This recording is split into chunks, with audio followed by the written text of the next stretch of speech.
ఏ గద్దలు ఏ దోపిడీదారుల ప్రయోజనాల కోసమో ఈ కథనాలన్నీ వస్తున్నట్టుగా కనిపిస్తూ ఉన్నాయి.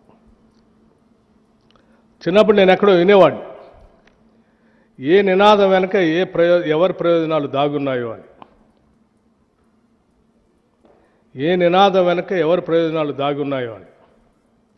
ఈ తొలి పలుకుల రాతల వెనక ఎవరి ప్రయోజనాలు దాగున్నాయో నాకు తెలియదు, కానీ ఇటువంటి రాతలతో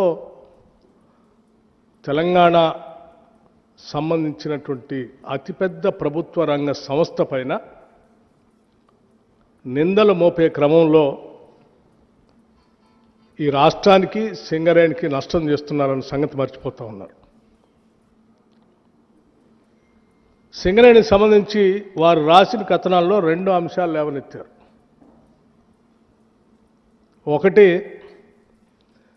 వారికి తెలిసినటువంటి కొద్దిమంది వ్యక్తులకి దీన్ని కట్టబెట్టడం కోసం